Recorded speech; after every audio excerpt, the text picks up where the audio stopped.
Review. Mami! Coach! More games, Coach, more games.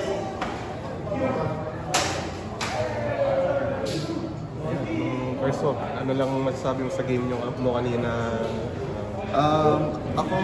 It was a good game, syempre. Sarap ng pagkapanalo. Pero there's more work to be done as a OBC. Kasi kulang pa yung laro ko. I have to ini-encourage nga nila just to play your game, be more aggressive. Kasi may times na nag-aalangan ako sa tira ko na, ititira ko na pero pinapasa ko. So, I'm still adjusting. 1 week pa lang naman ako sa team. So, you know, it's a long way to go. Yung reaction mo muna sa trade after several years ka na firma?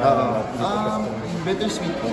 Bittersweet yung feeling kasi syempre mataas yung pangarap ko para sa Terrafirm. Talagang gusto ko talaga maging successful rin yung team, pero at the same time, I guess, changing of the guards na kasi mas gusto nila bumata na, and very thankful ako kina Boss Robert na dito ako linagay sa San Miguel. Kasi sobrang babait ng mga players yun sila. And I have great vets, sina Zeros, Marshall talaga. Kasi yung first 2 days of practice ko, pangit yung pinapractice ko kasi may nag-aalangan ako, pero in-encourage nila ako na, hindi ka namin kinuha dito para pumasa. Kinuha ka namin dito para laruin mo kung ano nilalaro mo sa Terrafirm. How about yung role mo dito? Like you mentioned nga, hinahaya ka namang tumira, but yung bang mga tira mo, like the same as when you were in Terrafirma? Or medyo pero I guess yung in terms of yung aggressiveness ko, kailangan ko na i-balance. Hindi na yung nakatingin agad sa rin. Kasi ang dami ko nang magagaling na kakampi. Talagang mga MVP, Junmar, Marshall, CJ, kahit yung mga off the bench, si Jericho, Donty, so Mo pa nga, hindi pa nga masyadong binaro. So, daming individual talents na there are times talaga na kailangan ko rin sila bigyan muna.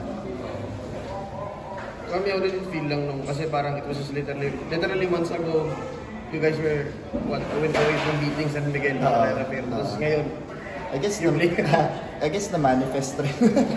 Yes, manifestation po na I guess plano po talaga ng Diyos dito talaga ako mapupunta. So I'm very thankful naman po talaga dito makakuha ko ng punta.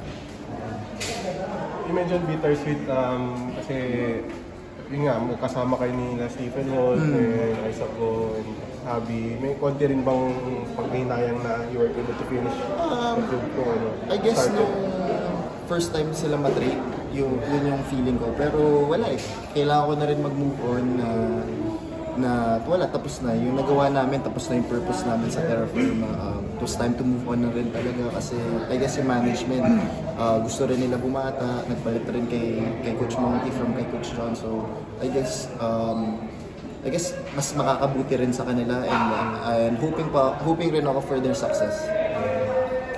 Kami I think ang last time na sa winning team, talagang traditional na winner sa Ateneo, na we were sa Miguel. Yun nga, actually naisip ko nga yun na nasa same situation ako. Pero yung nung Ateneo, I didn't get much I didn't get much opportunity kasi nga sobrang lalim. Same dito sa San Miguel, pero very thankful ako kay Coach George kasi talagang ini-encourage niya ako. There are times na pag kinakabahan ako, pinapatawa niya lang ako. So very thankful ako. I've said it so many times na appreciative lang ako sa kanilang lahat. Yun nga yung chance to maging perennial, kumbaga every conference sa championship kayo consideration. Honestly, hindi ko naman po siya iniisip.